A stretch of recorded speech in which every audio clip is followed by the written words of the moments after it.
ഉടമ്പടി എടുക്കുന്ന ഒത്തിരി പേർക്ക് പരിശുദ്ധ അമ്മയെ കാണാൻ പറ്റുന്നുണ്ട്. എല്ലാ ദിവസവും നമുക്ക് സാക്ഷ്യമുണ്ട്. എല്ലാ ദിവസവും സ്വപ്നത്തിലായാലും ദർശനത്തിലായാലും സ്വരത്തിലായാലും സുഗന്ധത്തിലായാലും ഇങ്ങനെ അമ്മയുടെ പ്രത്യക്ഷ ദർശനങ്ങൾ അനേകം മക്കൾ എല്ലാ ദിവസവും അനുഭവ സാക്ഷ്യം പറയുന്നുണ്ട്. അത് ഇറ്റ് ഈസ് നോട്ട് റിസർവ്ഡ്. ആർക്കെങ്കിലുമായിട്ട് ഇങ്ങനെ സംവരണം ചെയ്ത് വെച്ചിരിക്കണതല്ല. It is for all. ആർക്കായാലും സാധിക്കും. ബൈബിള് പറയണത് അത് അന്വേഷണം സത്യസന്ധമായിരിക്കണം. Take the word of God. സ്തുതിക്കട്ടെ. ഹല്ലേലൂയ. 145 സങ്കീർത്തനം 18 തിരുവചനം. 145 സങ്കീർത്തനം 18 തിരുവചനം. തന്നെ വിളിച്ചപേക്ഷിക്കുന്നവർക്ക്, പറഞ്ഞോളൂ, തന്നെ വിളിച്ചപേക്ഷിക്കുന്നവർക്ക്, ഹൃദയ പരമാർത്ഥതയോടെ വിളിച്ചപേക്ഷിക്കുന്നവർക്ക് കർത്താവ് സമീപസ്ഥനാണ്. കർത്താവ് സമീപസ്ഥനാണ്. അപ്പം ഹൃദയ പരമാർത്ഥതയാണ് എൻ്റെ വേണ്ടത്. അതായത് ഒന്ന്, നീ സത്യമായ ദൈവത്തെ സത്യമാണെന്ന് മനസ്സിലാക്കുകയും അതേസമയം തന്നെ നിൻ്റെ വിഷയം അതിൻ്റെ ഒരു പരമാർത്ഥത, സത്യസന്ധത, അത് ദൈവത്തിൽ ആശ്രയിച്ചാൽ ദൈവിക ഇടപെടൽ സുനിശ്ചിതമായിരിക്കുമെന്ന് നമുക്ക് സംശയമില്ലാതെ.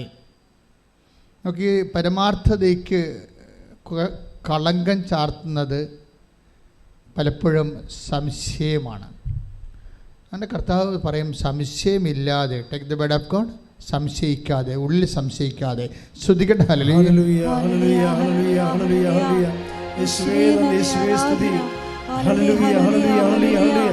മുന്നോട്ട് പോകാൻ പറ്റത്തില്ല. ദൈവമായിട്ടുള്ള എല്ലാ ലോഞ്ചിങ്ങിനും ഇത്രയും കാര്യം ഉറപ്പുവരുത്തണം. എന്താണ്? ശങ്കിക്കാത്ത വിശ്വാസമുണ്ടോ?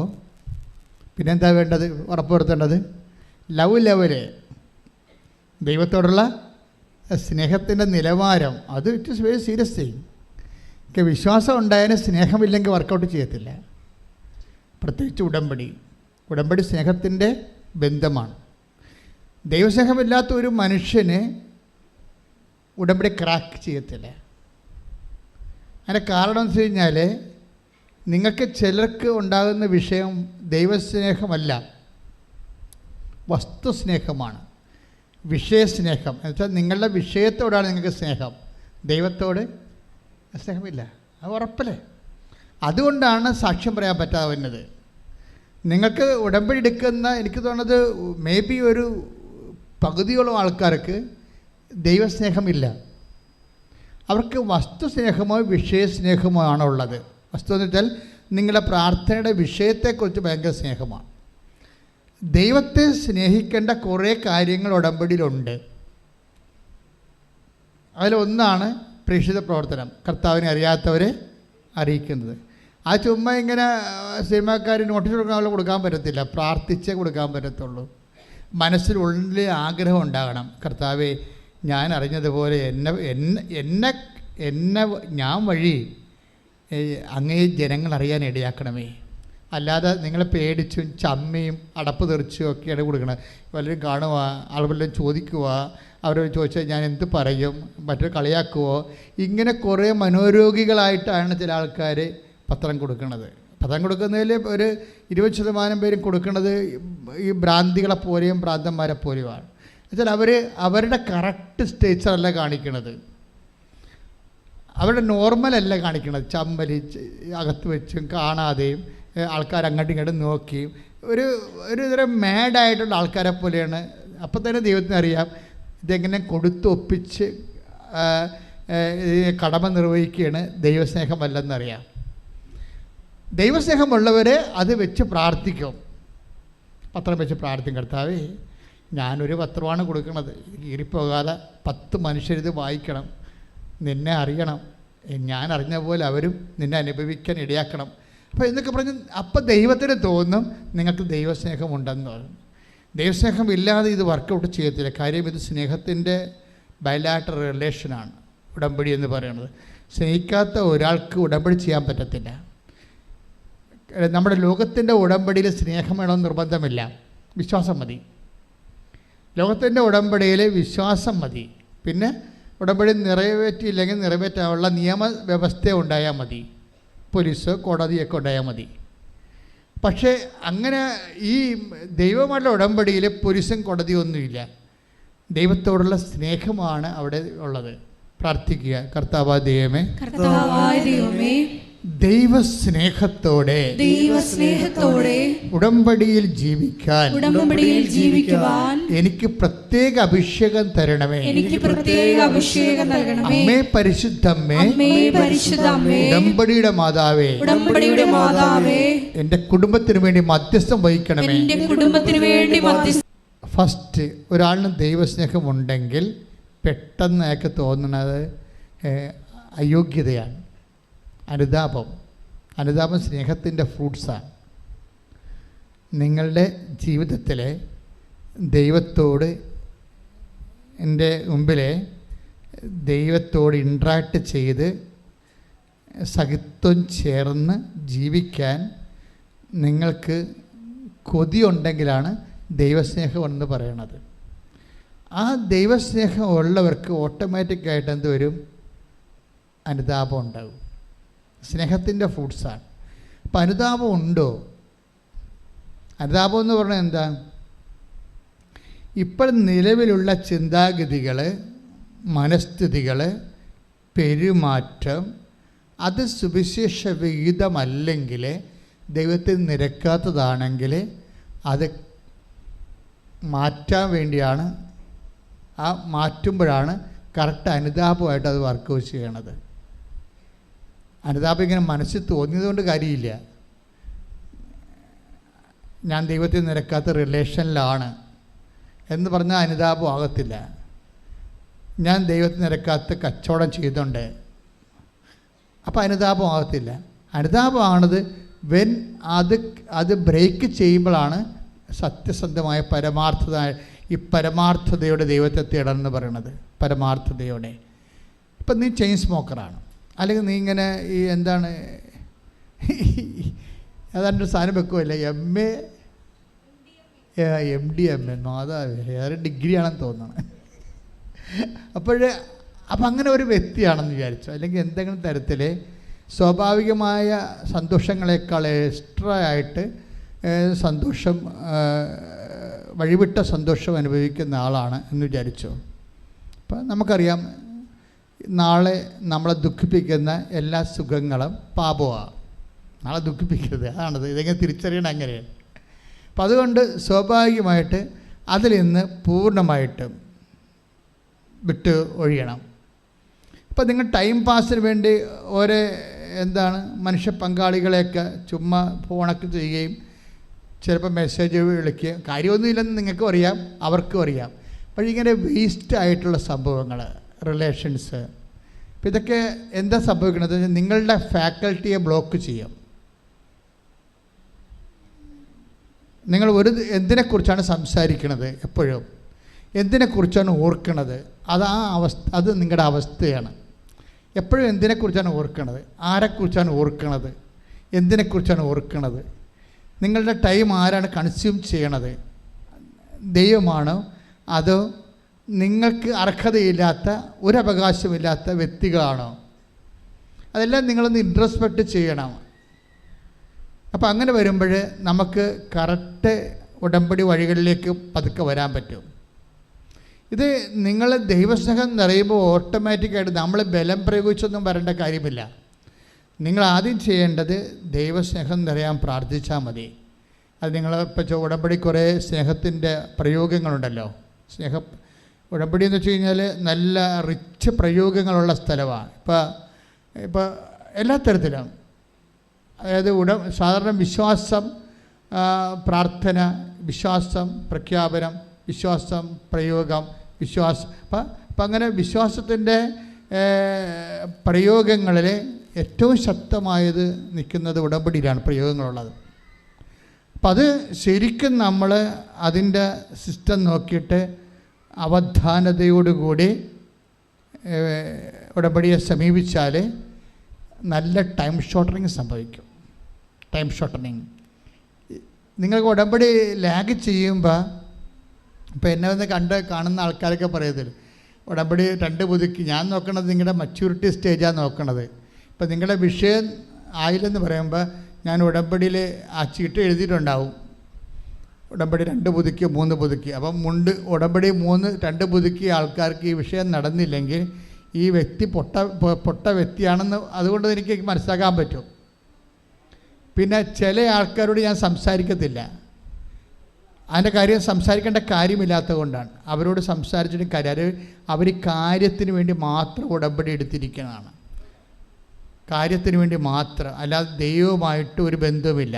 ഉടമ്പടി 3 മാസം കഴിഞ്ഞിട്ടും അവർക്ക് ദൈവവുമായിട്ട് ഇതുവരെ കാണാനോ ദൈവവുമായിട്ട് ഇൻട്രാക്ട് ചെയ്യാനോ പറ്റിയിട്ടില്ല. അവർ വിഷയത്തെക്കുറിച്ച് ആദ്യം കൊണ്ടിരിക്കുക, വസ്തു വിൽക്കണില്ലല്ലോ, ജപ്റ്റ് മാറണില്ലല്ലോ, പൈസ ആര് തരും, എങ്ങനെ ഓഫർ ലെറ്റർ, എങ്ങനെ വിസ കിട്ടും, ഈ വിഷയം മാത്രമാണ് അവർ ഫുൾ ടൈമായിട്ട് ഉടമ്പടി എടുത്തെങ്കിലും ഇവർ ഈ വിഷയത്തെക്കുറിച്ച് ഓവറായിട്ട് ഇവർ ആങ്ഷ്യസ് ആയിക്കൊണ്ടിരിക്കുകയാണ്. ദാറ്റ് മീൻസ് അവർ അതുകൊണ്ടാണ് ആ സംഭവം ലാഗ് ചെയ്ത് പോണത്. അപ്പം അതുകൊണ്ട് എപ്പോഴും നമ്മൾ ഇത് കറക്റ്റ് ചെയ്യണം. അതായത് ദൈവത്തിൽ ഇപ്പം തന്നെ ഇന്നലത്തെ എലിസബത്ത് ആൻ്റിയുടെ സാക്ഷ്യമില്ലേ, ഇപ്പോൾ എലിസബത്ത് ആൻ്റിയുടെ സാക്ഷ്യം നമ്മൾ കേൾക്കുമ്പോൾ ഇപ്പോൾ പുറത്തുള്ള ആൾക്കാർ അത് ചർച്ച ചെയ്യണത് രാഷ്ട്രീയ ബേസിലാണ് അല്ലേ, രാഷ്ട്രീയ ബേസിലാണ്. ഇപ്പോൾ എന്നോട് ചില മീഡിയക്കാരൊക്കെ ചോദിച്ചു, അച്ഛൻ അച്ഛനെ ഇൻ്റർവ്യൂ ചെയ്യണമെന്ന് പറഞ്ഞു. ഞാൻ പറഞ്ഞു ഞാനും ഇതായിട്ട് ബന്ധമില്ലല്ലോ, തന്നെയല്ല ഇതൊരു പക്ക സ്പിരിച്വൽ സബ്ജക്റ്റ്, നമുക്കത് രാഷ്ട്രീയ സബ്ജക്റ്റ് അല്ലല്ലോ. എന്നോട് ചോദിച്ച എൻ്റെ മീഡിയ ഫ്രണ്ട്സിനോട് ഞാൻ പറഞ്ഞു ഇതൊരു സ്പിരിച്വൽ സബ്ജക്റ്റാണ്, ആ ലേഡി പക്ക സ്പിരിച്വലാണ്, അതാണ് വിഷയം. അവർക്കിത് രാഷ്ട്രീയ വിഷയമല്ല ശരിക്കും, അവരുടെ പേഴ്സണലായിട്ട് ദൈവമായിട്ടുള്ള ബന്ധത്തിൻ്റെ ആന്തരികമായുള്ള അതുകൊണ്ടാണ് പറയണത് എല്ലാവരും മാതാവിനെ കണ്ടു എന്നൊക്കെ പറയുമ്പോൾ എനിക്ക് സങ്കടം തോന്നി, എന്തുകൊണ്ടാണ് എനിക്ക് കാണാൻ പറ്റാത്തത്. അതാണ് പക്ഷേ അവർ ദൈവത്തെ തേടുകയാണ് ആത്മാർത്ഥമായി, എന്തുകൊണ്ടാണ് എനിക്ക് കാണാൻ പറ്റാത്തത്. അപ്പോഴേ എൻ്റെ ഉടമ്പടി അങ്ങ് സ്വീകരിച്ചിട്ടില്ലേ, അപ്പോഴേ എൻ്റെ പ്രഭാഷണം അവർ കേൾക്കുമ്പോൾ ഞാൻ പറയും നിങ്ങൾ ഉടമ്പടി എടുത്തു എന്ന് പറഞ്ഞിട്ട് കാര്യമില്ല, മറിച്ച് ദൈവം അത് എടുക്കണത് ഒരു വിഷയമാണ്. ദൈവം അത് സ്വീകരിക്കണത് ഇറ്റ്സ് അനദർ സബ്ജക്റ്റ്, വേറെ ഒരു സബ്ജക്റ്റാണ് എന്ന് ഞാൻ പറയുമ്പോൾ ആ പ്രസംഗത്തിലൂടെ അവർക്ക് മനസ്സിലാകും അവിടെ ഉടമ്പടി സ്വീകരിച്ചിട്ടില്ല. അതുകൊണ്ട് എന്തുകൊണ്ടാണ് സ്വീകരിക്കാഞ്ഞത്, എൻ്റെ സേവനയിൽ വന്നിട്ടുള്ള മിസ്റ്റേക്കാണോ, അതൊരു സ്പിരിച്വൽ സബ്ജക്റ്റാണ്, it's not a political subject.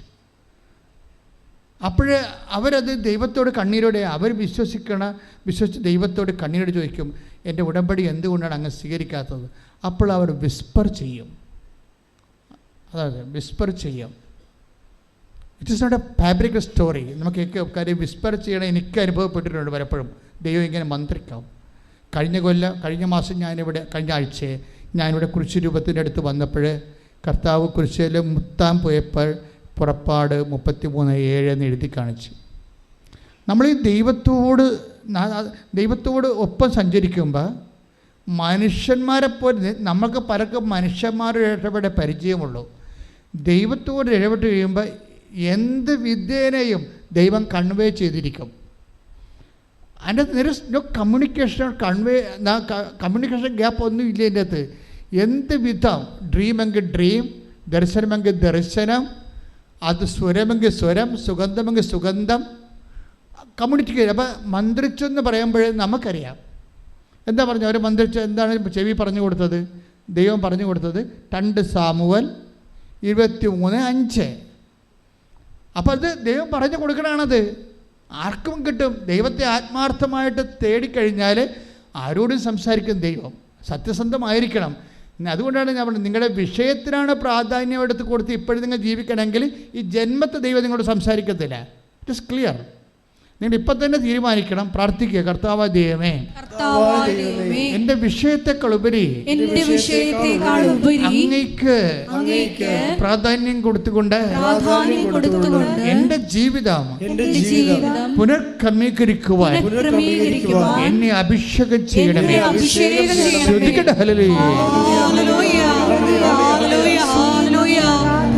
ഞങ്ങളിലുള്ള പഴയ മനുഷ്യനെ ഉരിഞ്ഞു മാറ്റി അങ്ങേ ധരിക്കുവാൻ. 23:5 വായിച്ചോളൂ. അവിടുന്ന് എന്നോട് ശാശ്വതമായ ഉടമ്പടി ചെയ്തിരിക്കുന്നു. സുരക്ഷിതമായി സംവിധാനം ചെയ്ത ഉടമ്പടി.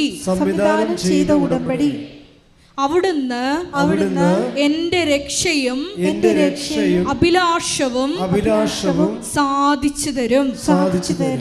Price the Lord. ക്ലിയറാണ്. കർത്താവേ, അങ്ങ് എൻ്റെ ഉടമ്പടി സ്വീകരിച്ചില്ലേ എന്ന് ഹൃദയം പതറി ചോദിക്കുമ്പോഴാണ് ദൈവം കമ്മ്യൂണിക്കേറ്റ് ചെയ്യണത്. That is what is that? അതാണ് പ്രസൻസ് എന്ന് പറയണത്. ഉടമ്പടിയിലെ പ്രസൻസ്. ഉടമ്പടി പ്രസൻസിൻ്റെ പദ്ധതിയാണ്, സാന്നിധ്യത്തിൻ്റെ പദ്ധതി. നീ കർത്താവിനോട് കണ്ണുനീരോട് ചോദിച്ചോ, നിൻ്റെ ആവശ്യം സത്യസന്ധമാണ് ദൈവത്തിൽ നിന്ന് മനസ്സിലാക്കി കഴിഞ്ഞാൽ, നീ ഉടമ്പടി വിശ്വസ്തത കാണിക്കുന്നുണ്ടെങ്കിൽ ദൈവം നിന്നോട് സംസാരിക്കും, പക്കായായിട്ട് സംസാരിക്കും. 2 സാമുവേൽ ആ വചനം എവിടെയാണ് കിടക്കുന്നത്? എവിടെയാണ് ആ വചനം കിടക്കുന്നത്? അത് ആ ചേച്ചിക്കറിയത്തില്ല. പക്ഷേ കർത്താവ് പറയും, എൻ്റെ മനസ്സിതാണ്, ഇതിൽ നീ ചോദിച്ച ഉത്തരം ഈ വചനത്തിലുണ്ട്. Take the word of God and read it. എടുത്ത് വായിക്കാൻ പറയും. എടുത്ത് വായിക്കുമ്പോൾ അവിടുന്ന് നിന്നോട് ഞാൻ ശാശ്വതമായി ഉടമ്പടി ചെയ്തിരിക്കുന്നു. എന്നുവെച്ചാൽ ഇടയ്ക്കൊരു ബ്രേക്ക് ചെയ്യുന്ന ടെമ്പററി ഉടമ്പടിയല്ല.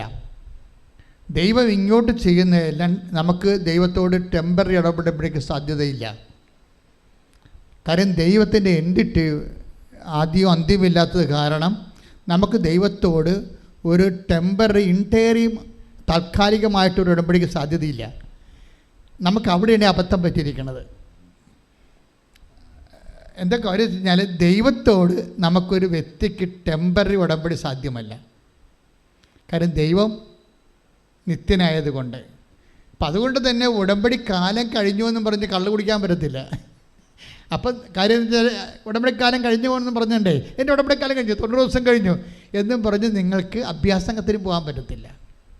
അതിൻ്റെ കാരണം വെച്ചാൽ അങ്ങനെ പോകുമ്പോൾ വരാൻ പോകുന്ന പ്രശ്നം, നിങ്ങൾ പോകും എന്നുള്ളത് ഉടമ്പടിക്ക് IELTS പാസ്സാക്കാൻ വേണ്ടി മാത്രമുള്ള വയറ്റിപ്പഴപ്പ് അഡ്ജസ്റ്റ്മെൻറ്റായിട്ട് നിൽക്കുകയാണ്. ഇത് കഴിയുമ്പോൾ ഇവളുടെ തനി നിറം കാണിക്കുമെന്ന് ദൈവത്തെ നേരത്തെ അറിയുക. അതാണ് പ്രശ്നം. നിങ്ങൾക്ക് വരുന്നൊരു അബദ്ധം ഇതാണ്. ഉടമ്പടി എടുത്തിട്ടും എന്തുകൊണ്ടാണ് നിങ്ങൾക്ക് തിരിച്ച് പണി കിട്ടണമെന്ന് ചോദിച്ചു കഴിഞ്ഞാൽ, ഉടമ്പടിക്കാലം കഴിയുമ്പോൾ നിങ്ങൾ പഴയ ഫ്രോഡായിട്ട് മാറുമെന്ന് ദൈവത്തിന് അറിയാം. ഇതുകൊണ്ട് ഈ വിഷയം ലീക്കേജ് എന്ന് പറയും. ഉടമ്പടിയുടെ ലീക്കേജ്, കവനന്റ് ലീക്കേജ്, ഇത് ആദ്യം ബ്ലോക്ക് ചെയ്യണം. കൃപയുടെ ലീക്കേജ് വരണ ഒരു വഴി ഇതാണ്. ദൈവത്തിന് നിങ്ങളുടെ വിഷയം നേരത്തെ അറിയാം. അപ്പോൾ നേരത്തെ അറിയാവുന്ന കാരണം നിങ്ങൾ ആദ്യമേ തന്നെ മുൻകൂർ ജാമ്യത്തിൽ എടുക്കണം. കർത്താവേ, ഉടമ്പടിയുടെ കാലം കഴിഞ്ഞാലും ഞാൻ നിന്നോട് ചെയ്ത വാഗ്ദാനങ്ങൾ വിശ്വസ്തയോടെ ജീവിച്ചു കൊള്ളാം. അതാണ് സത്യസന്ധത എന്ന് പറയുന്നത്. അല്ലെങ്കിൽ നിങ്ങളുടെ പരീക്ഷ പാസ്സാകാൻ വേണ്ടിയും വസ്തു വിൽക്കാൻ വേണ്ടി, പെണ്ണ് കെട്ടാൻ വേണ്ടി, കൊച്ചുണ്ടാകാൻ വേണ്ടിയുള്ള എന്തോ ഒരു മാന്ത്രിക പരിപാടിയായിട്ട് മാറും. ദൈവം അതിന് തയ്യാറല്ല. അതാണ് പറഞ്ഞാൽ അവിടുന്ന് എൻ്റെ ഉടമ്പടി ശാശ്വതമായ, അവിടെ നിന്നോട് ചെയ്ത. Take the word of God, read it again. Samuel 23:5. അവിടുന്ന് എന്നോട് ശാശ്വതമായി ഉടമ്പടി ചെയ്തിരിക്കുന്നു. സുരക്ഷിതമായി സംവിധാനം ചെയ്ത ഉടമ്പടി. അവിടുന്ന് എന്റെ രക്ഷയും അഭിലാഷവും സാധിച്ചു തരും. ഉടമ്പടിയിലെ രക്ഷയുണ്ട്, നിത്യത, അഭിലാഷം, അനുദിന ജീവിതം. 2 കാര്യങ്ങളാണ് ഉള്ളത്. ഒന്നിന് വായിച്ച, അവിടുന്ന് എന്റെ രക്ഷയും അഭിലാഷവും സാധിച്ചു തരും. ഉടമ്പടി 2 നിയോഗങ്ങളാണ്. ഉടമ്പടി നിയോഗങ്ങളെ നമ്മൾ 2ആയിട്ടാണ് തിരിച്ചിരിക്കുന്നത്. ഒന്നെന്താണ്? നിത്യതയ്ക്ക് വേണ്ടിയുള്ള ഉടമ്പടി. അപ്പോൾ അതിൻ്റെ ഏറ്റവും പരമയിലാണ് ക്യാപിറ്റൽ കവനൻ്റ് ഹോളി ക്രിസ്റ്റ് വരണത്, നിത്യതയുടെ കൂദാശ കുർബാന.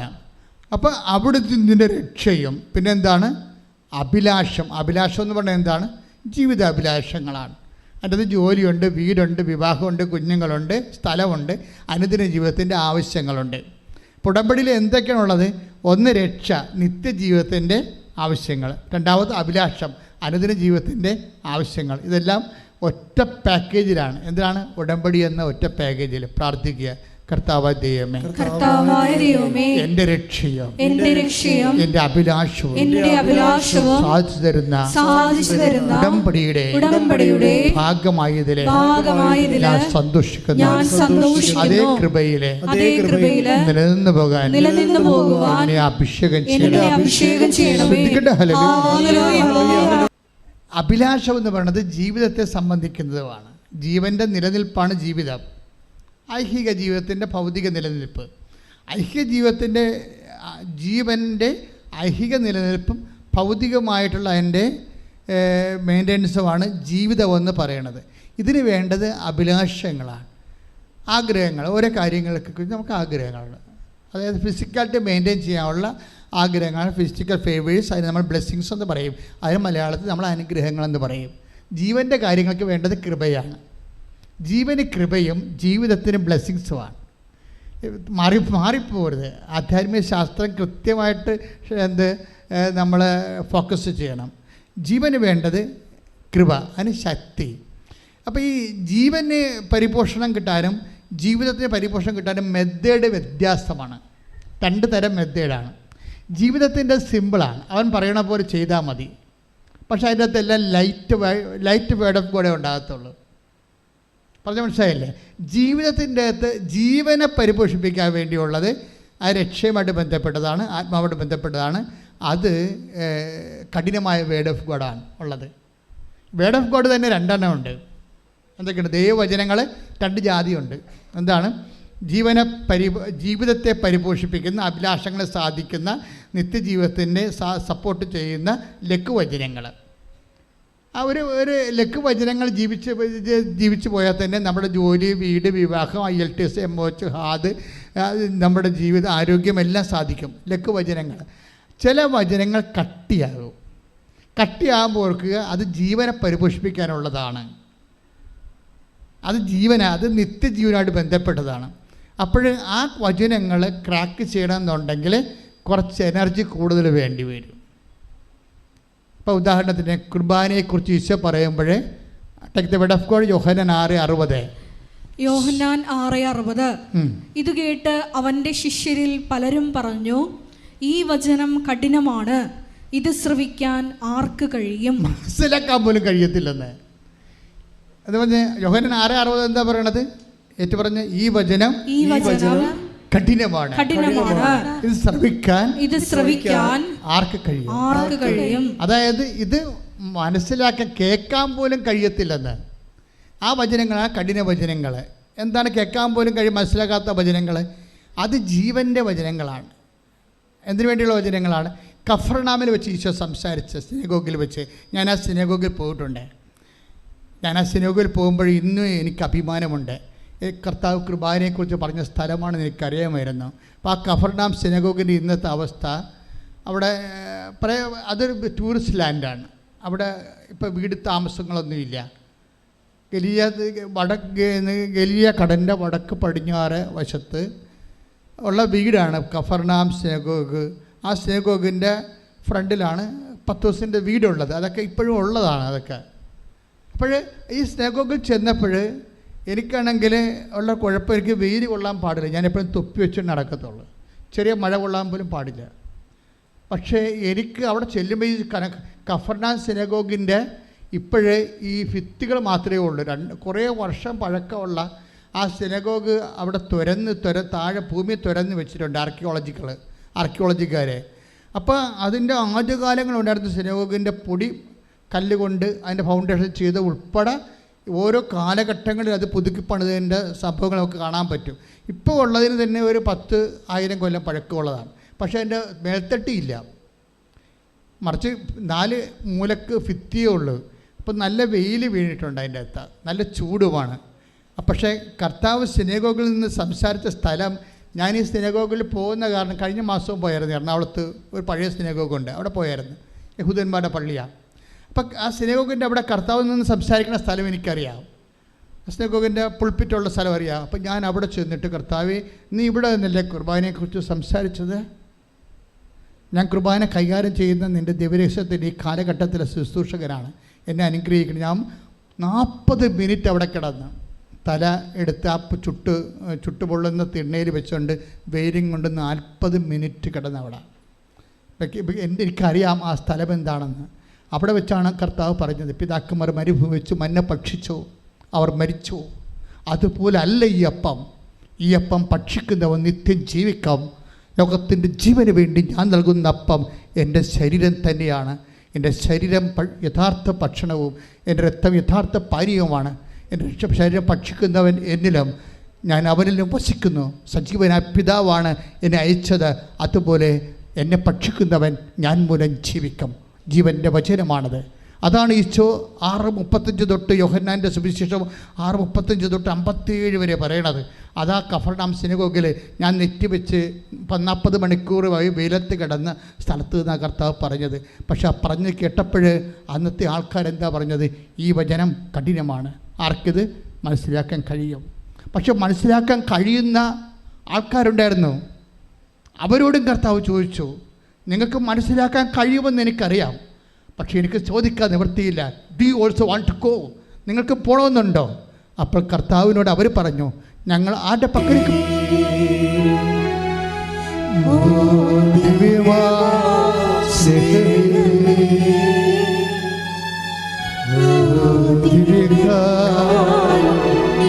തിരുവത്താഴ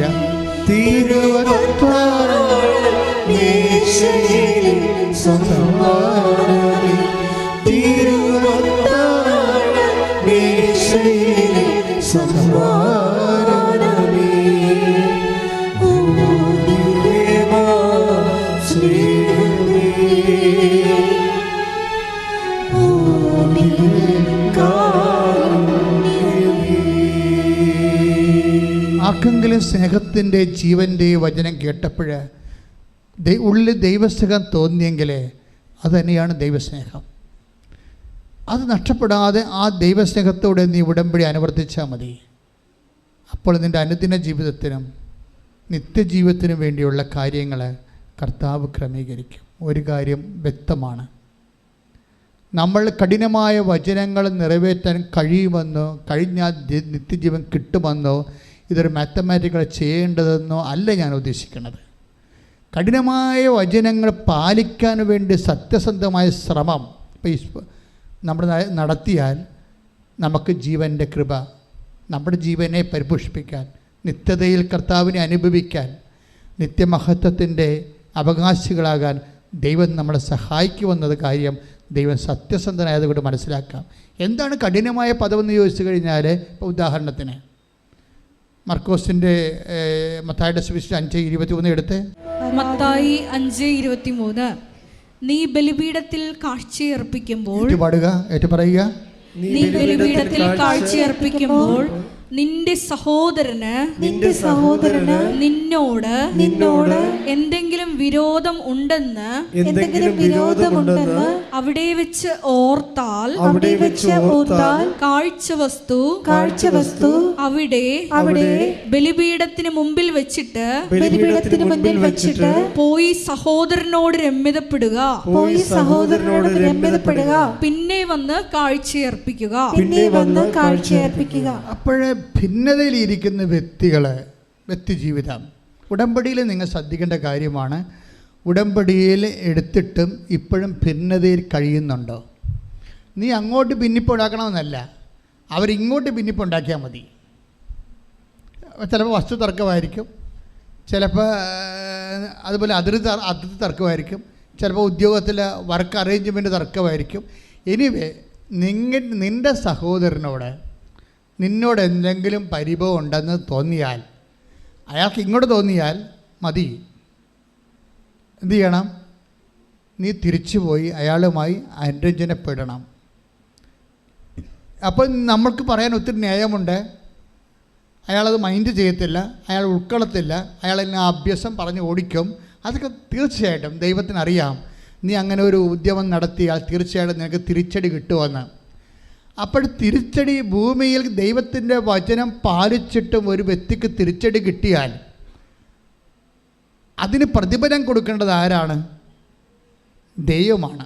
കാര്യം എന്താണ്? ദൈവത്തിൻ്റെ വചനം ദൈവം പറഞ്ഞിട്ട് പാലിച്ച് നമ്മൾ തിരിച്ചടി വാങ്ങിച്ചിരിക്കേണ്ടതാണ്. ദൈവം സത്യവാനും നീതിയായതുകൊണ്ടും തീർച്ചയായിട്ടും നീതിമാന്മാരുടെ പുനരുദ്ധാന ഘട്ടത്തിൽ നമ്മൾക്ക് കർത്താവ് പ്രതിഫലം നൽകും. കാര്യം കർത്താവിൻ്റെ കുറേ വചനങ്ങളില്ലേ, അതെല്ലാം കേൾക്കുമ്പോൾ തന്നെ കഠിനമാണ്. എന്താണ്? 5:40 നിന്നോട് വ്യവഹരിച്ച് നിന്റെ ഉടുപ്പ് കരസ്ഥമാക്കാൻ ഉദ്യമിക്കുന്നവന് മേലങ്കി കൂടി കൊടുക്കുക. ഇതെന്ത് വചനമാണ്? കഠിന വചനമാണ്, ലഘുവചനമല്ലേ, എളുപ്പമല്ലല്ലോ നടത്താൻ. നിന്നോട് വ്യവഹരിച്ചാണ് കേസ്. നിന്നെ പ്രതിയാക്കി കേസിന് പോയി. പണ്ട് ഉടുപ്പൊന്നും ഇല്ലായിരുന്ന കാലത്തെ, ഇപ്പോഴല്ലേ സർവത്ര ഉടുപ്പൊന്നും ഇല്ലായിരുന്ന കാലത്ത് വളരെ അപൂർവമായിരുന്നു. സ്ക്രൈബന്മാർക്കും ലോഡ്സിനൊക്കെയാണ് ഉടുപ്പുണ്ടായിരുന്നത്.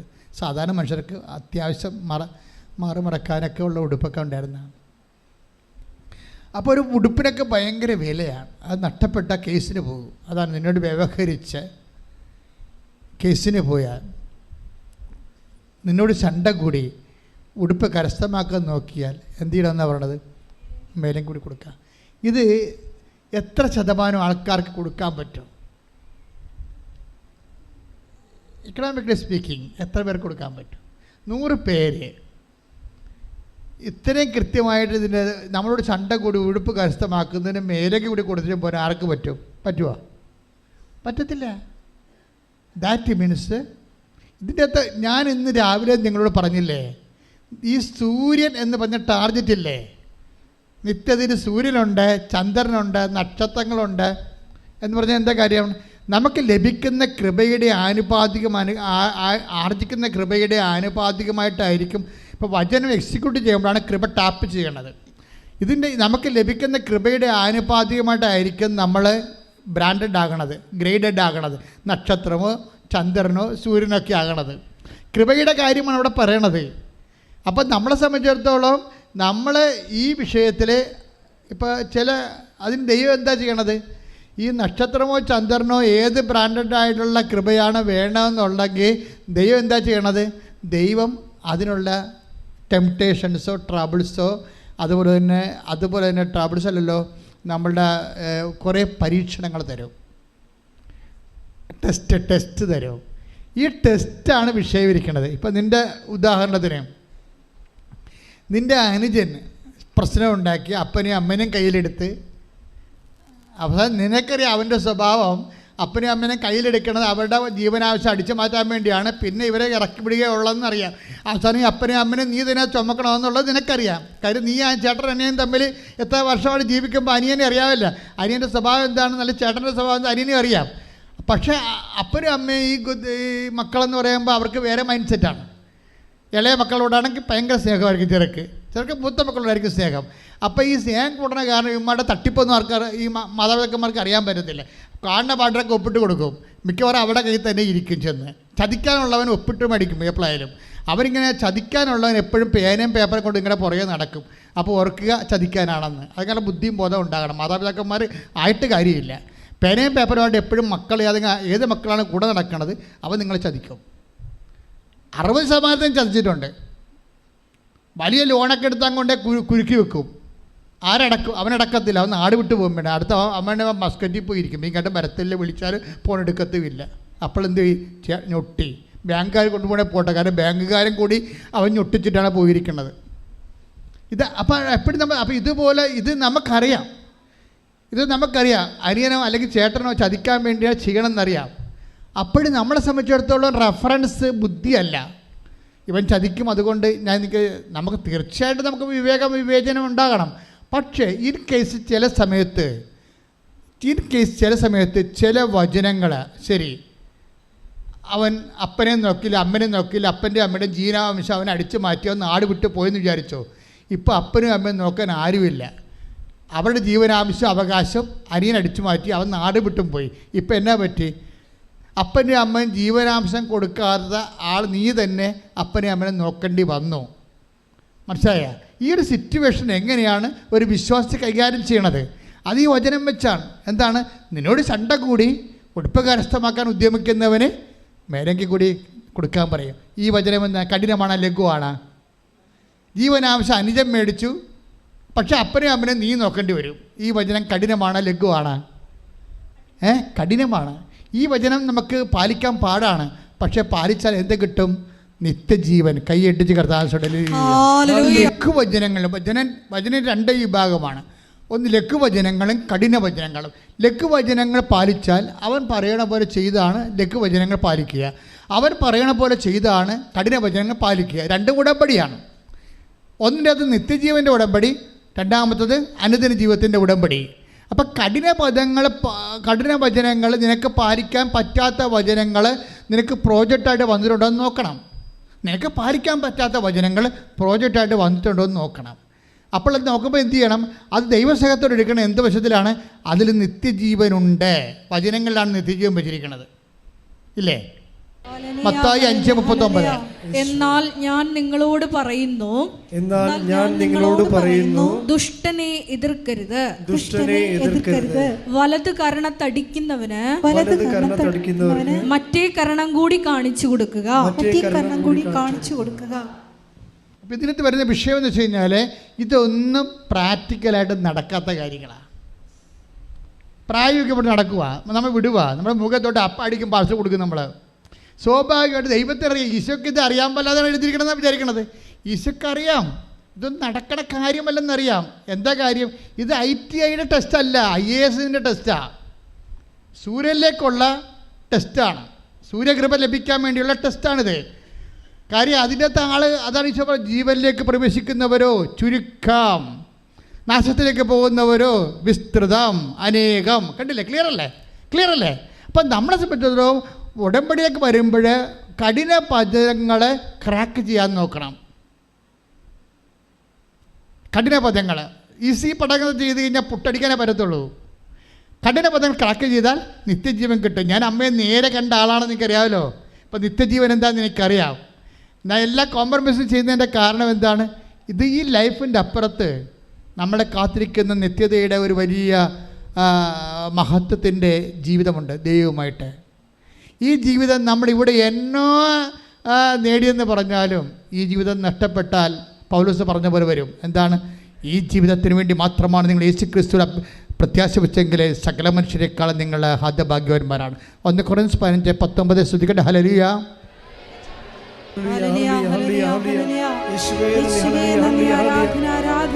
1 കൊരിന്തോസ് 15:19 ഈ ജീവിതത്തിന് വേണ്ടി മാത്രം ക്രിസ്തുവിൽ പ്രത്യാശ വച്ചിട്ടുള്ളവരാണെങ്കിൽ നമ്മൾ എല്ലാ മനുഷ്യരെയും നിർഭാഗ്യരാണ്. അപ്പം ക്രിസ്തുവിൽ പ്രത്യാശ വെക്കുന്ന മക്കളുണ്ട്.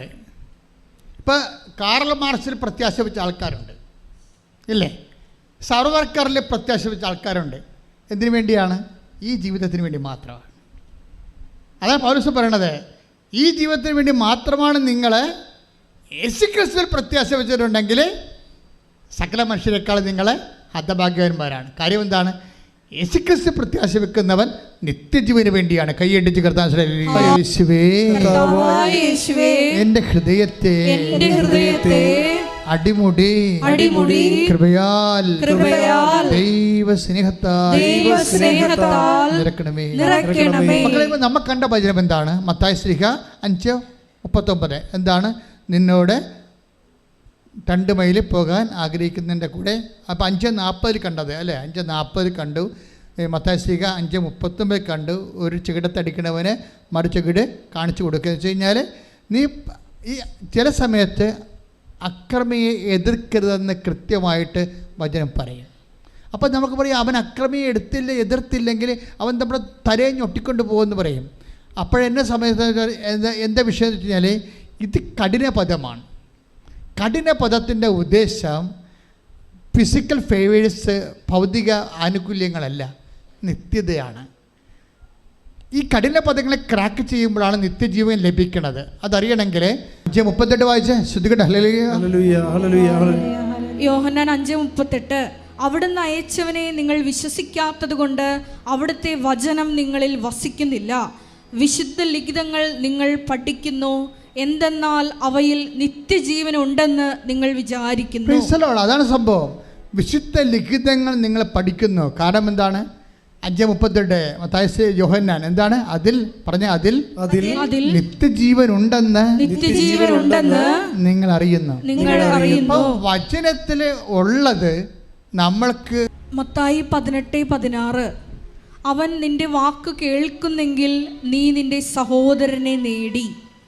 അവൻ നിന്നെ കേൾക്കുന്നില്ലെങ്കിൽ 2-3 സാക്ഷികൾ ഓരോ വാക്കും സ്ഥിരീകരിക്കുന്നതിന് വേണ്ടി 1-2 സാക്ഷികളെ കൂടി നിന്നോടൊത്ത് കൊണ്ടുപോവുക. ഇപ്പം എന്താ സംഭവിച്ചിരിക്കുന്നത് അറിയാമോ? ഇതിൽ ലിങ്ക് ചെയ്യുമ്പോഴാണ് ഈ വചനത്തിലുള്ള യോഹന്നാൻ 5:38 മനസ്സിലാകേണ്ടത്. നീ വചനം അന്വേഷിക്കുന്നു, അതിൽ നിത്യജീവനുണ്ട് എന്ന് നിങ്ങൾ അറിയുന്നു. ആ നിത്യജീവൻ എവിടെ ഇരിക്കണത്? അതായത് 5:23 മത്തായി ശ്രീകാട് 5:23 എന്താണ്? നിൻ്റെ സഹോദരൻ നിന്നോട് തെറ്റ് ചെയ്താൽ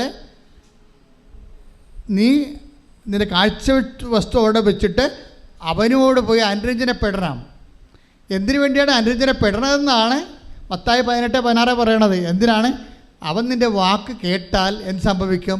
നിൻ്റെ സഹോദരനെ നീ നേടും. എന്തിനാണ്? നീതിമാന്മാരുടെ പുനരുദ്ധാന ഘട്ടം.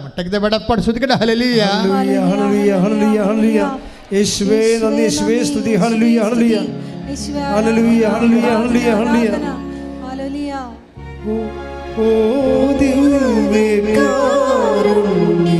സ്നേഹമേ അങ്ങേക്കൊരായിരം സ്തോത്രമേക. ഓ ദിവ്യകാരുണ്യ സ്നേഹമേ അങ്ങേക്കൊരായിരം സ്തോത്രമേക. മത്തായി 13:43 അപ്പോൾ നീതിമാന്മാർ തങ്ങളുടെ പിതാവിന്റെ രാജ്യത്തിൽ സൂര്യനെ പോലെ പ്രശോഭിക്കും. മത്തായി 13:43 കണ്ട സൂര്യൻ വന്ന കണ്ട ബ്രാൻഡിങ് വരണ കണ്ടല്ലേ? സൂര്യൻ എന്താണ്? കർത്താവ് സൂര്യനെ കുറിച്ചേ പറയത്തുള്ളൂ, ചന്ദ്രനെ കുറിച്ചും പറയത്തില്ല. ഇത് ഭയങ്കര ട്രാപ്പാണ് കേട്ടോ. പൗലോസ് അപ്പോസ്തലൻ പിന്നെ ഈ തോറ്റ ആൾക്കാർക്ക് വേണ്ടി ട്യൂട്ടോറിയൽ തുടങ്ങിയിട്ടുണ്ട്. ചന്ദ്രൻ, നക്ഷത്രം എന്നൊക്കെ പറഞ്ഞ് തുടങ്ങിയിട്ടുണ്ട്. കർത്താവിൻ്റെ ട്യൂട്ടോറിയലിൽ തോറ്റവർക്ക് സ്ഥാനമില്ല. അവിടെ നോക്കിയേ, ചന്ദ്രൻ എന്നില്ല. നീതിമാന്മാരുടെ പുനരുദ്ധാനത്തിൽ അവർ സൂര്യനെപ്പോലെ ശോഭിക്കും. മഹത്വത്തിൻ്റെ സൂര്യനാണ്.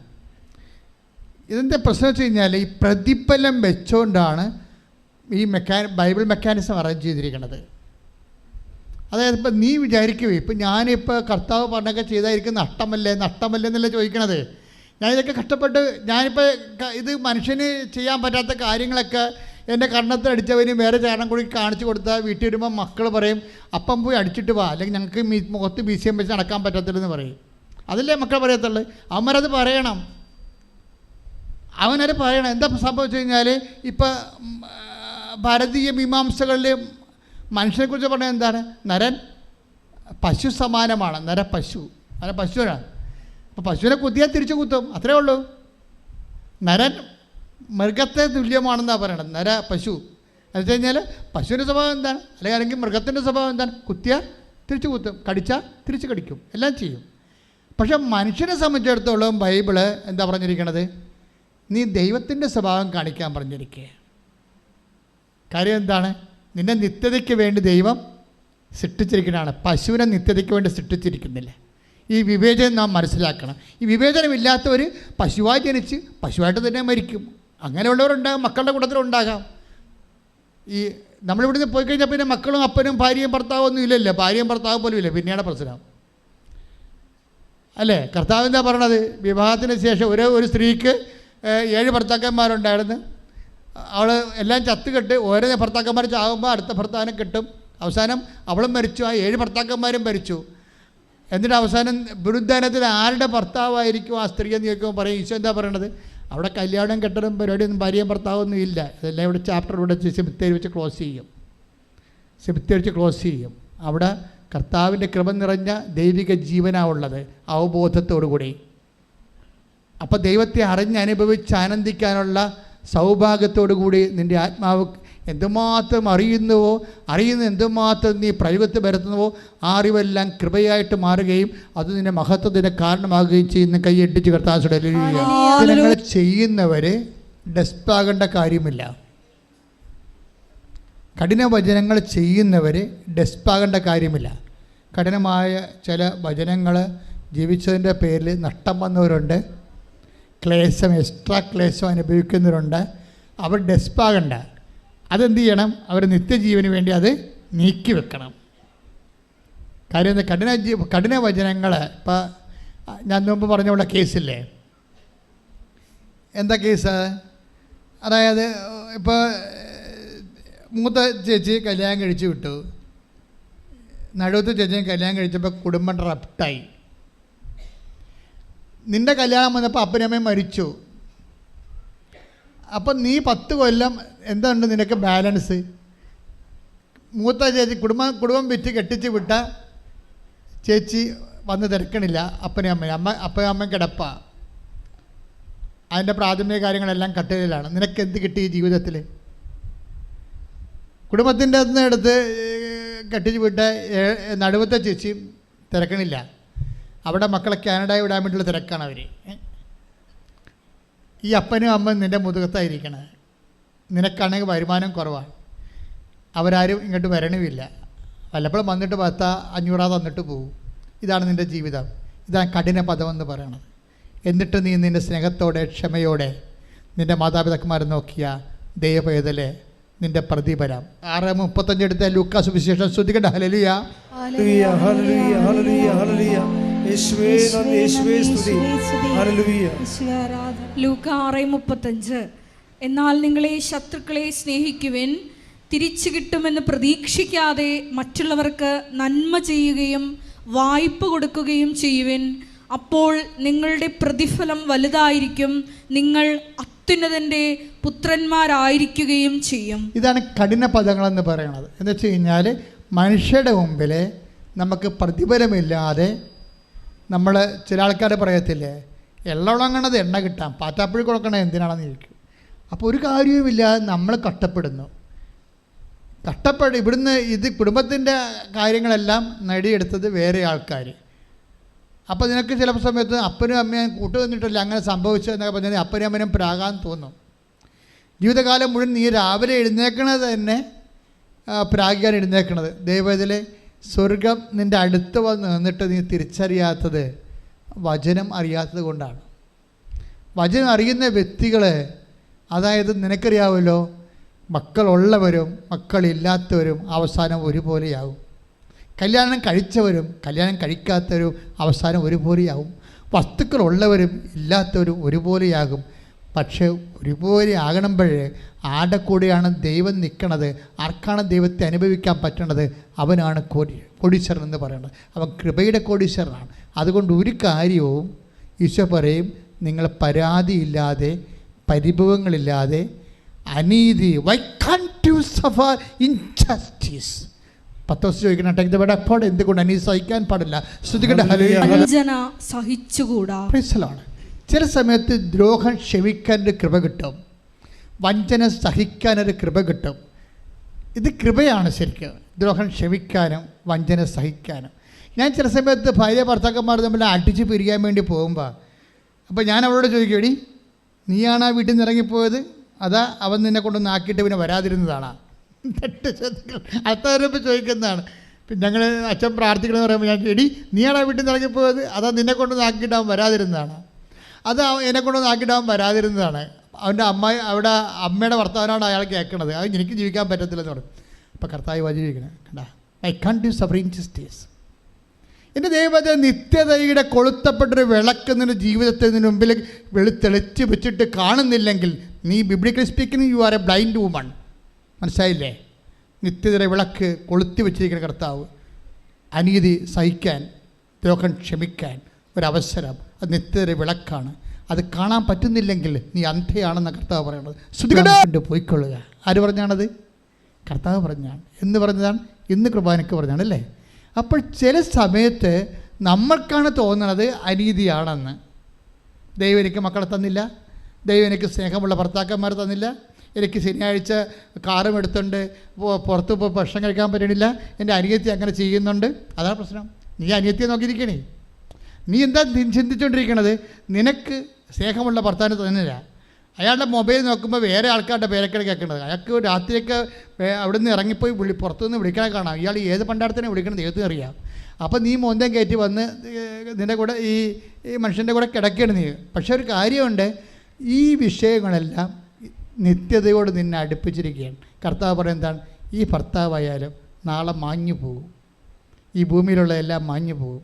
മാഞ്ഞു പോകാത്ത സ്നേഹത്തിനായി നീ ദാഹിക്കണമെന്ന് എന്നോട് പറയുകയാണ്. അത് മനസ്സിലാക്കണമെന്നുണ്ടെങ്കിൽ അത് മനസ്സിലാക്കണ ഒരു ഹൃദയം വേണം. പ്രാർത്ഥിക്കുക, കർത്താവേ മാഞ്ഞു പോകാത്ത വസ്തുക്കളും മാഞ്ഞു പോകാത്ത വ്യക്തികളും മാഞ്ഞു പോകാത്ത ജീവിതവും കണ്ടെത്തുവാൻ എന്നെ ഇന്നുള്ള കഷ്ടപ്പാടുകളെ സമീപിക്കുവാൻ അഭിഷേകം നമുക്ക് നൽകണമേ. അതെന്താ പ്രശ്നം വെച്ച് കഴിഞ്ഞാൽ, ഈശോ ഈ ലോകത്തെ സങ്കടങ്ങളെ എടുത്തിട്ട് പറയും. എന്താ പറയണത്? 8:18 എടുത്ത റോമ 8:18 ശ്രദ്ധിക്കട്ടെ. ഹല്ലേലൂയ ഹല്ലേലൂയ ഹല്ലേലൂയ ഹല്ലേലൂയ യേശുവേ നന്ദി, യേശുവേ സ്തുതി, ഹല്ലേലൂയ ഹല്ലേലൂയ. റോമ 8:18 നമുക്ക് വെളിപ്പെടാനിരിക്കുന്ന മഹത്വത്തോട് തുലനം ചെയ്യുമ്പോൾ പറഞ്ഞ നമുക്ക് വെളിപ്പെടാനിരിക്കുന്ന മഹത്വത്തോട് തുലനം ചെയ്യുമ്പോൾ ഇന്നത്തെ കഷ്ടതകൾ നിസ്സാരമാണെന്ന് ഞാൻ കരുതുന്നു. കഷ്ടതകളെ എന്ന് നിസ്സാരമാക്കുന്നു അന്ന് നീ കഠിന പദങ്ങളെ ക്രാക്ക് ചെയ്തിരിക്കുന്നു. കഷ്ടത ഇല്ലെന്നല്ല പറയണത്. ഓരോ കഷ്ടതയെ ദൈവം അഡ്രസ്സ് ചെയ്യുന്ന രീതിയുണ്ട്.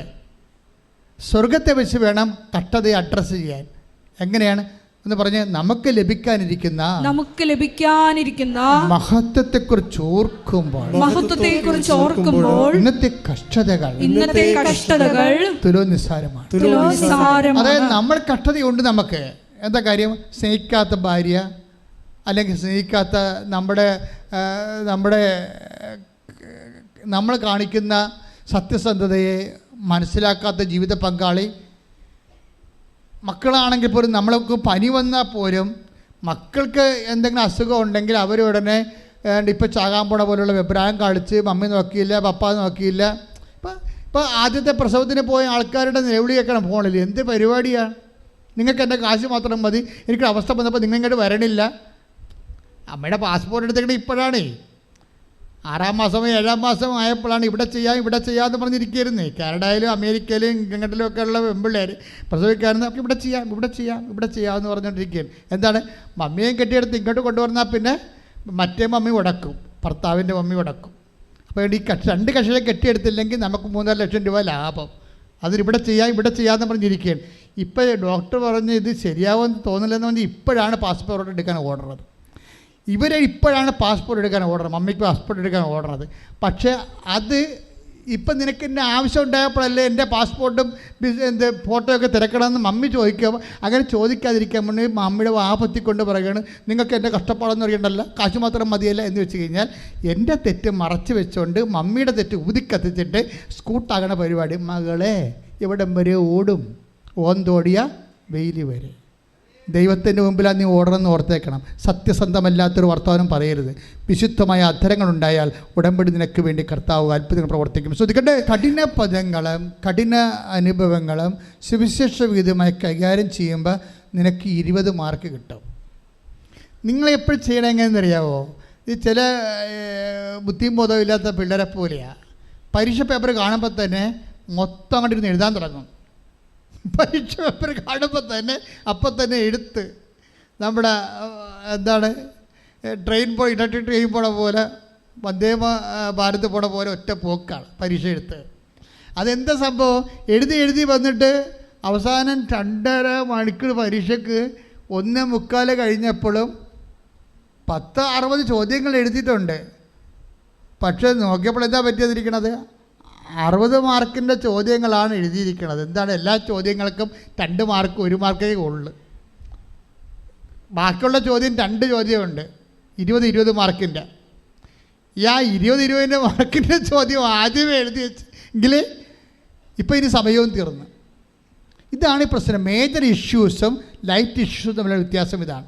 എൻ്റെ മക്കളെ ജീവിതത്തിൽ 20 മാർക്കിൻ്റെ 2 ചോദ്യങ്ങൾ നിങ്ങൾ എഴുതിയിരിക്കണം, ഉത്തരം എഴുതിയിരിക്കണം. എന്ന് വെച്ചാൽ കഠിന പദങ്ങളാണ് ക്രാക്ക് ചെയ്തിരിക്കണം. എല്ലാം നിങ്ങൾ സിമ്പിളാകണം എന്ന് പറഞ്ഞു കഴിഞ്ഞാൽ ദൈവം എല്ലാം സിമ്പിളാക്കി തരും. നമ്മുടെ സമയം തീരുമ്പോൾ നമുക്ക് നിത്യതയുടെ മാർക്ക് നമ്മൾ എഴുതിയിട്ടുണ്ടാകത്തില്ല. നമ്മുടെ 65 വയസ്സിൽ 70 വയസ്സിൽ നമ്മൾ ഗുഡ് ബൈ പെടുന്ന പോകുമ്പോൾ നോക്കുമ്പോൾ 1-2 മാർക്കിൻ്റെ കാര്യം എഴുതി വെച്ചിരിക്കുന്നത്. 10 രോഗികളെ കണ്ടു, കുറച്ച് പത്രം കൊടുത്തു, പിന്നെ അത്യാവശ്യം കുഞ്ഞു കാര്യങ്ങൾ, സൽപ്രവർത്തികൾ ശരി. പക്ഷെ പ്രോബ്ലം വെച്ച് കഴിഞ്ഞാൽ സുവിശേഷവിധമായി ജീവിക്കുക. ജീവിതത്തിലൊരു ചില ആൾക്കാർ, ഞാനൊരു അമ്മയെ ഒരു ദിവസം പരിചയപ്പെട്ടു. ഇടയ്ക്ക് ഞാൻ പറയാറുണ്ട്, ആർക്ക് 72 വയസ്സ് ഇപ്പോഴുണ്ട്. എന്നെ കണ്ടപ്പോഴും നിലവിളിച്ച് എനിക്കൊരു മകനുണ്ടായിരുന്നെങ്കിൽ ഇപ്പോൾ അച്ഛനെ പോലെ ഇരുന്നേനെ വന്നു. എന്ത് ഞാൻ പറഞ്ഞ് തീർന്ന്, അവിടെ സമയം തീർന്ന്, അവിടെ സമയം തീരുകയാണ്, അവിടെ പരീക്ഷ തീരുകയാണ്. അവർക്ക് ഒറ്റയടിക്ക് ഒരു 50 മാർക്കിൻ്റെ ചോദ്യം ഉത്തരം എഴുതാനുള്ള സമയം കൊടുത്തു. ഈ പാർട്ടി ഇപ്പോഴും ഉത്തരം എഴുതിയിട്ടില്ല. എന്താ പറയണത്? 72, അവർക്ക് മക്കളില്ല, 72ാമത്തെ വയസ്സ് എന്നെ കാണുമ്പോൾ പറയുകയാണ് എനിക്കൊരു മകനുണ്ടായെങ്കിൽ ഇപ്പോൾ അച്ഛനെപ്പോലെ ഇരുന്നേനെ വന്ന്. ദാറ്റ് മീൻസ് ദൈവം എനിക്കത് തന്നില്ലെന്നാ പ്രശ്നം. എൻ്റെ ദൈവം എന്ത് തന്നു? ആ തന്നത് കൊണ്ട് സംതൃപ്തിപ്പെട്ടാൽ അനുഗ്രഹമല്ല, ദാറ്റ് ഇസ് ഗ്രേസ്. അതാണ് കൃപ. കൈയിടിച്ച് കിടത്താൻ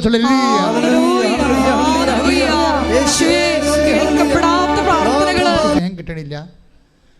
അതുകൊണ്ട് നമ്മളത് അതിന് സബ്സ്റ്റിറ്റ്യൂട്ട് ചെയ്യാൻ വേണ്ടി ചില മരുമക്കൾ നമ്മളെ സ്നേഹിക്കണില്ല എന്ന് നമ്മൾ പ്രീ സപ്പോസ് ചെയ്തിരിക്കണം. അതിനെ നമ്മൾ സബ്സ്റ്റിറ്റ്യൂട്ട് ചെയ്യണ്ടേ? അതിന് വരെ എന്ത് ചെയ്യും? കെട്ടിച്ചുവിട്ട മകളുടെ കല്യാണം മുടക്കിക്കൊണ്ട് അവളെ വീട്ടിൽ വിളിച്ചു ചേർത്തു.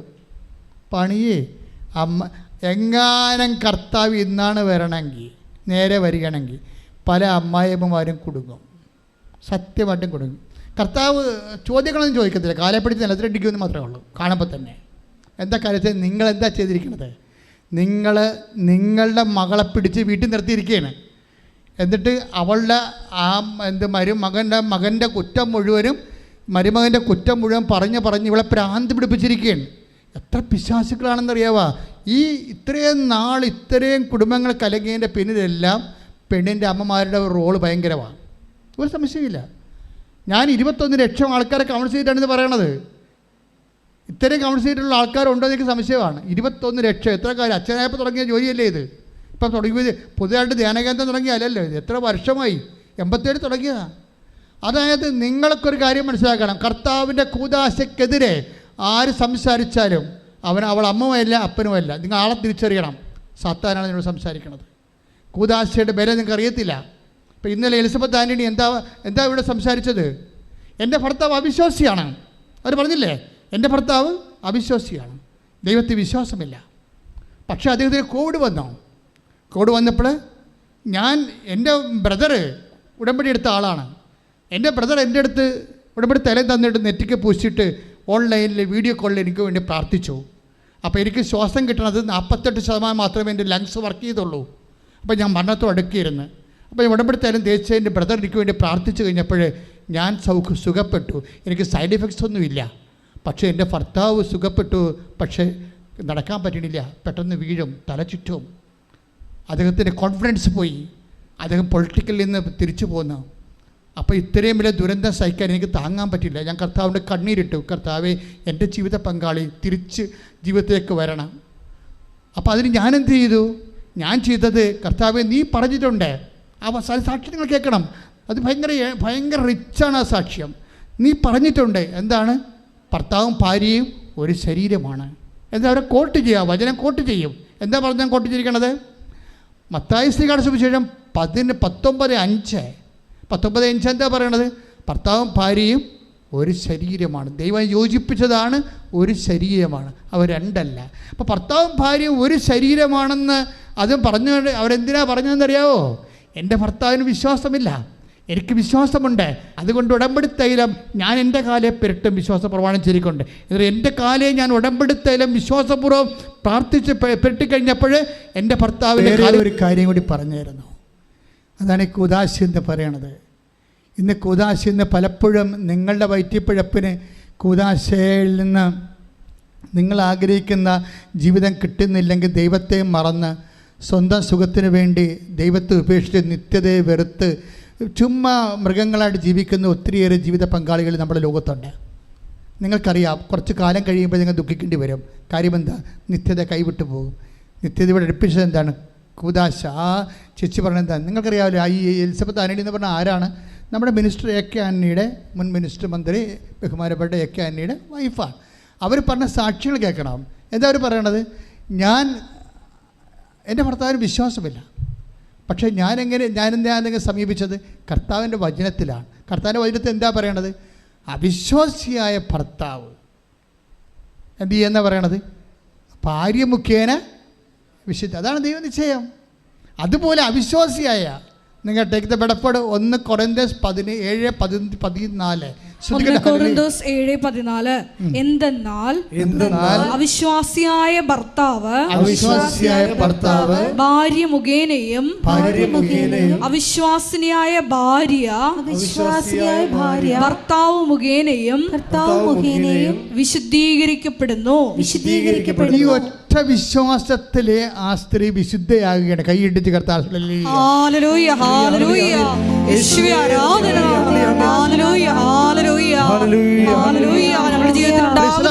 അതിൻ്റെ താഴെ കമൻറ്റുകൾ വായിക്കണം. കർത്താവേ, ഇങ്ങനെ ഒരു സാക്ഷ്യം നീ എനിക്കും തന്നെങ്കിലേ ഞാൻ നിനക്ക് വേണ്ടി സാക്ഷിയാകണമെന്ന്. നാളെ അവർ അറിയപ്പെടാൻ പോകുന്നത് ഭൂമിയിൽ നമ്മുടെ ഈ രാജ്യരക്ഷാ മന്ത്രിയുടെ ഭാര്യയായിട്ടല്ല. ആ അറിവെല്ലാം സിമിത്തിരിച്ച് തീരുകയാണ്. മനുഷ്യൻ അത് മാത്രമേ കണ്ടുള്ളൂ. അതുകൊണ്ടാണ് രാഷ്ട്രീയ ബന്ധത്തിൽ ചകഞ്ഞുകൊണ്ട് രാഷ്ട്രീയ ചർച്ചാവേദിയാക്കി ആ വിഷയം മാറ്റിയത്. ഞാനതിനകത്ത് ആ കക്ഷി ചേരാത്തതിൻ്റെ കാരണം എനിക്കറിയാം. അത് പ്രൊഫൗണ്ട് ആയിട്ടുള്ള ഏറ്റവും വലിയ എൻറിച്ചിങ് ആയിട്ടുള്ള ഒരു സ്പിരിച്വൽ സാക്ഷ്യമാണ്. കാര്യം അതുപോലെ പറയണം. അവർ ജീവിച്ചിട്ടാണ് പറയണത്. എന്താണ്? എൻ്റെ ഭർത്താവിന് വേണ്ടി ഞാൻ പ്രാർത്ഥിക്കുകയാണ്. കാര്യം എന്താണ്? അദ്ദേഹം അവിശ്വാസിയാണ്. ഞാനാരാണ്? വിശ്വാസിയാണ്. നിങ്ങൾക്കൊരു കാര്യം മനസ്സിലാക്കണം. അവിശ്വാസിയായ വ്യക്തി അവൻ്റെ അമ്മ മുഖേനയല്ല വിശുദ്ധീകരിക്കപ്പെടുന്നത്. അവിശ്വാസിയായ വ്യക്തി അവൻ്റെ അപ്പൻ മുഖേനയല്ല വിശുദ്ധീകരിക്കപ്പെടുന്നത്. അവിശ്വാസമായ വ്യക്തി അവൻ്റെ ജീവിത പങ്കാളി മുഖേനയാണ് വിശുദ്ധീകരിക്കപ്പെടുന്നത്. കൈയിട്ടിച്ച് കർത്താവ്.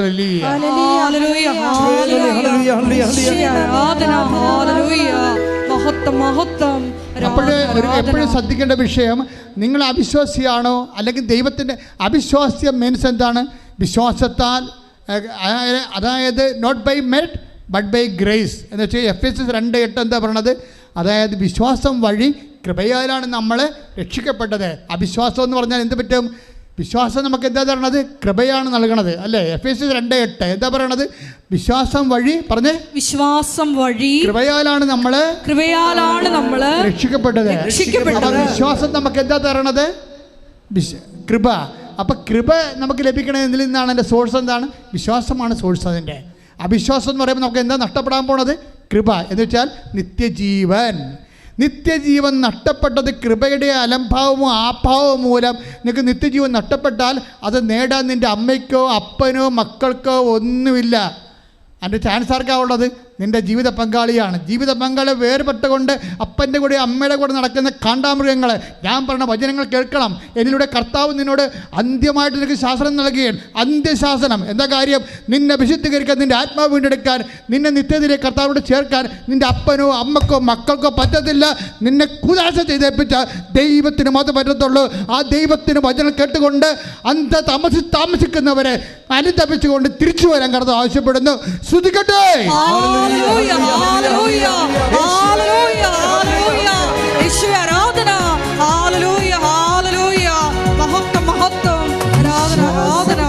അവ നേടാനുള്ള സമയമാണ്, ആരാധന സമയം. അച്ഛൻ പ്രാർത്ഥിക്കുന്ന അനുസരിച്ച് മക്കൾ സ്തുതിച്ചുകൊണ്ടിരിക്കണം. കർത്താവേ, അച്ഛൻ പ്രാർത്ഥിക്കുന്ന അനുസരിച്ച് മക്കൾ സ്തുതിച്ചുകൊണ്ടിരിക്കണം.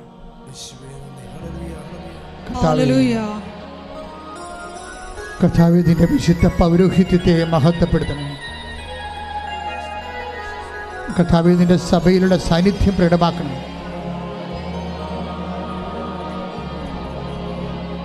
കർത്താവേ, 36 വർഷം ഞാൻ അർപ്പിച്ച കൃപാന്റെ യോഗ്യതയെ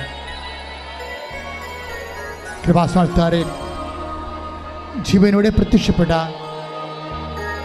പരിശുദ്ധ അമ്മയുടെ മാധ്യസ്ഥ ഈ അൾത്താറിയിൽ നടന്ന 10,000-കണക്കിന് ആരാധന ശക്തിയാൽ അപ്പാ സ്വർഗീയ പിതാവേ, അങ്ങേ പുത്രൻ യേശുക്രിസ്തുവിന്റെ നാമത്തിൽ പ്രാർത്ഥിക്കുന്ന അപ്പാ, അങ്ങേ കൈകൾ അങ്ങയുടെ അവകാശമോഹിനിയാകുന്ന കർത്താവിനാൽ വീണ്ടെടുക്കപ്പെട്ട അവകാശമോഹിനിയാകുന്ന തിരുസഭയുടെ മേലെ, ഈ സഭാ സമൂഹത്തിൻ്റെ മേലെ അങ്ങ് കൈനീട്ടണമെന്ന് പ്രാർത്ഥിക്കുന്ന കർത്താവേ, ഉച്ചമുതൽ ഉള്ളംകാല് വരെ എല്ലാ കോശങ്ങളിലും പേശികളിലും അസ്ഥി ഞരമ്പുകളിലും രക്തഞരമ്പുകളിലും യേശു ക്രിസ്തുവിന്റെ രക്തം പടരട്ടെ. മാരക രോഗങ്ങള്, തിരവേദികള് യേശുവിന്റെ നാമത്തില് മാറിപ്പോകട്ടെ. ശ്രദ്ധിക്കട്ടെ.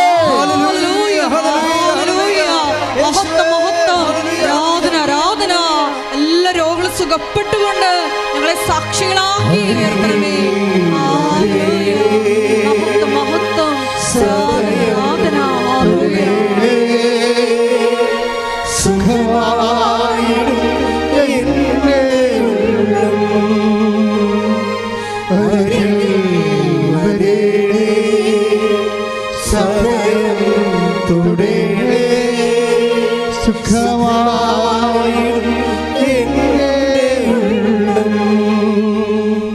മകളെ, ദൈവസ്നേഹത്തിൻ്റെ സമയമാണിത്.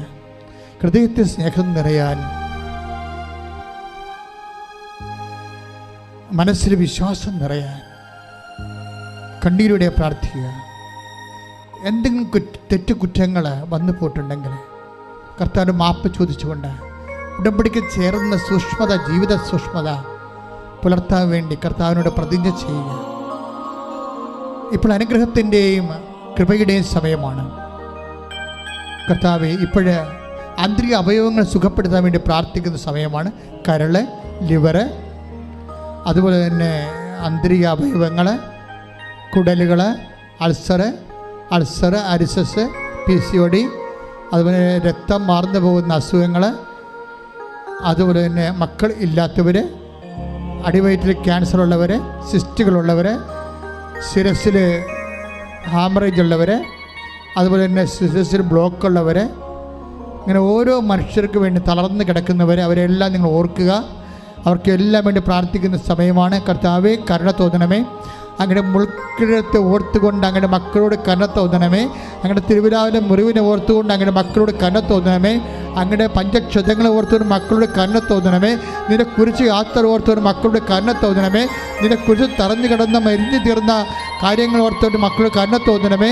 നിന്റെ കുരിശ് മരണത്തിൽ നീ അനുഭവിച്ച വേദന ഓർത്തുകൊണ്ട് കരുണ തോന്നണമേ. യേശുക്രിസ്തുവിൻ്റെ കരുണയുടെ കൃപകൾ നിങ്ങൾ മേലെ ആവശ്യിക്കട്ടെ. മാരക രോഗങ്ങൾ യേശുക്രിസ്തു നാമത്തിൽ കർത്താവിൻ്റെ രക്തം നിങ്ങൾക്ക് തളിക്കപ്പെടട്ടെ. പാപത്തെ മോചിപ്പിക്കുന്ന കർത്താവിൻ്റെ രക്തം നിങ്ങൾ തളിക്കപ്പെടട്ടെ. മാരക രോഗങ്ങൾ, തീരാവ്യാധിക സൃഷ്ടികൾ യേശുക്രിസ്തു നാമത്തിൽ, ക്യാൻസർ മാറുക യേശുവിന്റെ നാമത്തിൽ മാറിപ്പോകട്ടെ.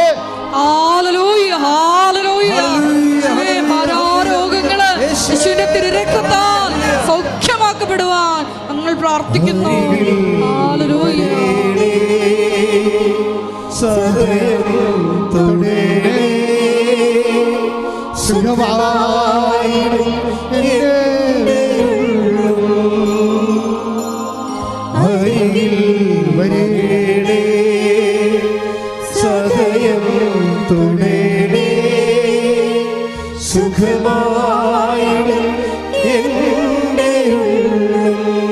പരിശുദ്ധ പരമദിവ്യകാരുണ്യത്തിന് നേരവും ആരാധനയും സ്തുതിയും പുകഴ്ചയും ഉണ്ടായിരിക്കട്ടെ.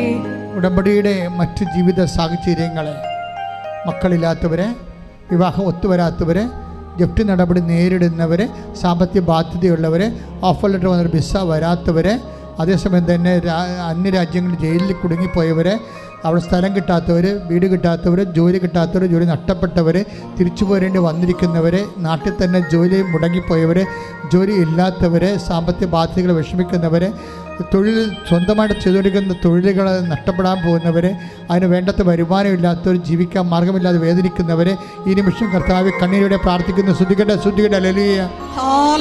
കർത്താവിൻ്റെ ഉന്നതമായ നാമത്തിലെ, സഭയുടെ അധികാരത്തിലെ, കുരിശിൻ്റെ അടയാളത്തിൽ, ദൈവത്തിൻ്റെ ശക്തിയാൽ എല്ലാ ജീവിത ദുരിതങ്ങൾ, തടസ്സങ്ങൾ കർത്താവ് 36 വർഷം ഞാൻ അർപ്പിച്ച കൃപാന്റെ യോഗ്യതയാൽ അൽത്താരയിൽ നടന്ന പ്രത്യക്ഷീകരണത്തെ ശക്തിയാൽ, അൽത്താരയിൽ നടന്ന 16 ആരാധശക്തിയാൽ എല്ലാ ജീവിത ദുരിതങ്ങളും തടസ്സങ്ങളും യേശു ക്രിസ്തുവിന്റെ നാമത്തിൽ മാറിപ്പോകട്ടെ. ശ്രുതികട്ടെ. ഹല്ലേലൂയ, ഹല്ലേലൂയ. യേശുവേ ആരാധന. എല്ലാ ജീവിത തടസ്സങ്ങളും യേശുവിന്റെ നാമത്തിൽ നീങ്ങി പോകുവാൻ ഞങ്ങൾ പ്രാർത്ഥിക്കുന്നു. ഹല്ലേലൂയ.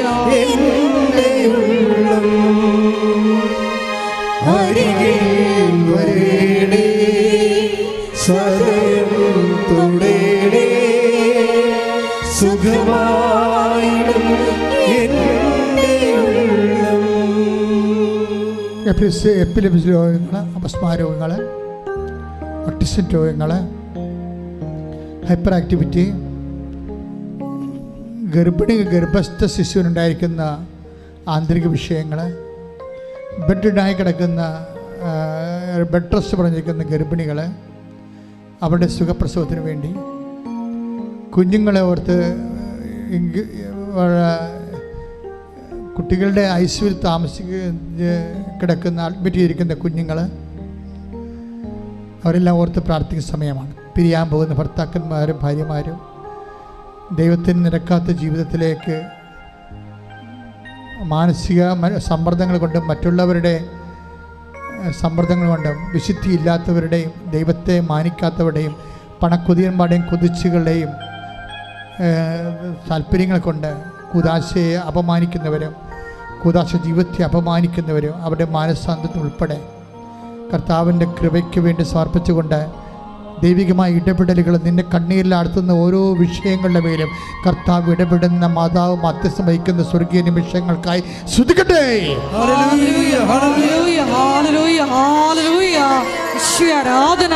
ഈ ആരാധനയുടെ യോഗ്യതയാൽ ഞങ്ങളുടെ എല്ലാ ജീവിത തടസ്സങ്ങളും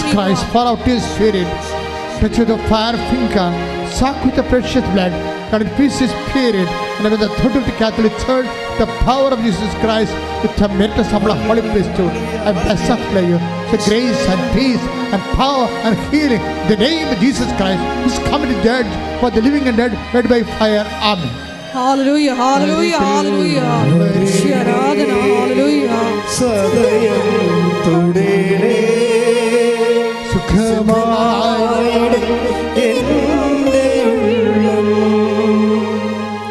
അരികിൽ വരേണേ സദയം തുടരേ സുഖമായിടും എൻ്റെ ഉള്ളം. എല്ലാവരും മുട്ടേ നിൽക്കുക, കൈകൾ കൂപ്പി. കർത്താവിൻ്റെ കൃപയിൽ അഭിഷിക്തരായി നമ്മൾ നിൽക്കുന്ന സ്വർഗീയ നിമിഷമാണ്. അച്ഛൻ വിട്ടുപോയ വിഷയങ്ങളുണ്ടെങ്കിൽ നിങ്ങളുടെ സ്വകാര്യ കാര്യങ്ങൾ അമ്മയുടെ മാധ്യസ്ഥത്തിൽ ഇപ്പോഴും ഈശോയ്ക്ക് സമർപ്പിക്കുന്ന സമയമാണ്. പരിശുദ്ധ അമ്മയുടെ മാധ്യസ്ഥത്തിൽ നിങ്ങളുടെ ജീവിത ആവശ്യങ്ങൾ, അച്ഛൻ വിട്ടുപോയ കാര്യങ്ങൾ ഇപ്പോഴും ഓൺലൈനിലുള്ളവരും തീർത്ഥാടനത്തിൽ ഇവിടെയുള്ളവരും ഇപ്പോഴും സമർപ്പിച്ച് പ്രാർത്ഥിക്കുക.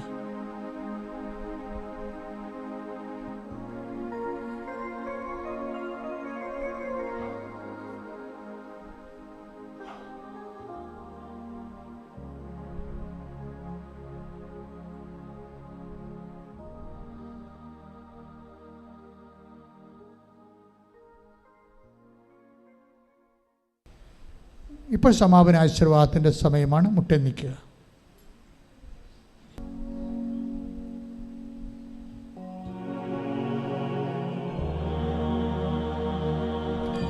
ശിരസ് നമിച്ച് നമുക്കൊരു വികാരണനാഥന്റെ ആശീർവാദം സ്വീകരിക്കാം.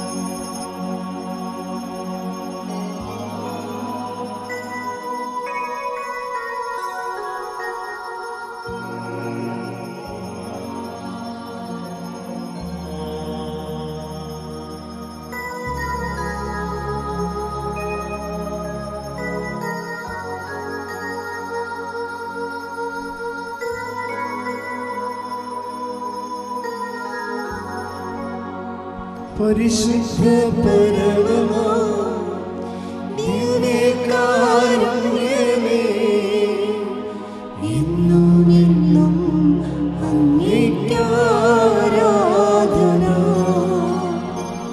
പരിശുദ്ധ പരമമാ ദിവ്യകാരുണ്യമേ എന്നും എന്നും